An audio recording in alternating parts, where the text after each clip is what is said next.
Hello viewers, আসসালামু আলাইকুম। Welcome back to my channel. আশা করি সবাই ভালো আছেন। আলহামদুলিল্লাহ আমরাও অনেক ভালো আছি। আজকে আমি আপনাদের জন্য করে দেখাবো ক্রিস্পি বেগুন ভাজি।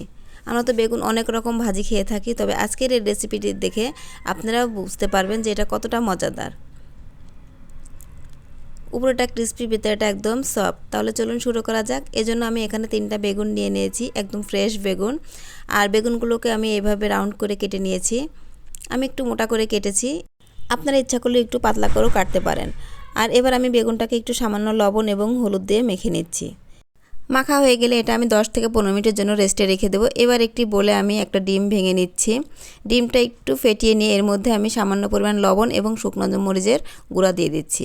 এবার ভালোভাবে এটাকে মিশিয়ে নিতে হবে। যদি কেউ ঝাল বেশি খান তাহলে কিন্তু এখানে ঝালের পরিমাণ বাড়িয়ে কিংবা কমিয়ে নিতে পারেন। মেশানো হয়ে গেলে এখানে আমি বিস্কিটের গুঁড়া নিয়েছি, আপনারা ইচ্ছা করলে ব্রেড ক্রামও নিতে পারেন। এখানে আমি ঘরে থাকা বিস্কিটটাই গুঁড়া করে নিয়েছি। এবার আমি বেগুনটা ডিমের মধ্যে এভাবে একটু এপাশ ওপাশ ভিজিয়ে নেব। ডিমটা যাতে সব দিকে লাগে সেজন্য চামচ দিয়ে ডিমের মিশ্রণটা বেগুনের চারপাশে দিয়ে দিচ্ছি। এবার ডিমের মিশ্রণ থেকে উঠিয়ে নিয়ে আমি বিস্কিটের গুঁড়ার মধ্যে কোট করে নেব।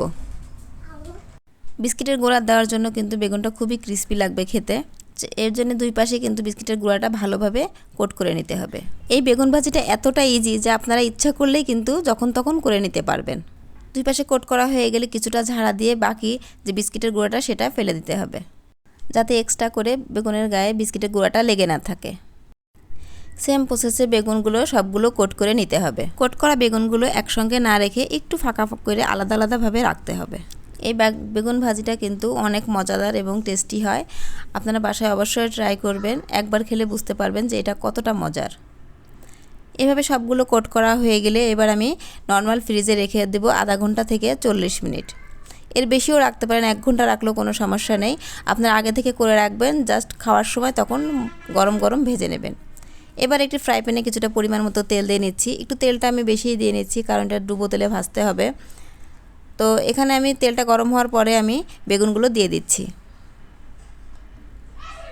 খুব সাবধানে দিতে হবে যাতে গরম তেলটা হাতে না লাগে। এভাবে সবগুলো দেওয়া হয়ে গেলে মিডিয়াম হিটে আমি বেগুনগুলো ভেজে নিব। এক পাশ ভাজা হয়ে গেলে আমি অপর পাশটাও আস্তে আস্তে এভাবে ভেজে নেব। বেগুনটা একটু আস্তে ভাজলে কিন্তু বেগুনটার ভেতরটা খুবই ভালো হয়, পুড়ে যায় না, খেতেও কিন্তু খুবই ভালো লাগে। তো এখানে আমার বেগুন ভাজিটা হয়ে গিয়েছে। আর এই বেগুন ভাজিটা একদমই ইউনিক, এটা খেলে আপনারা বুঝতে পারবেন যে এটা কতটা মজার।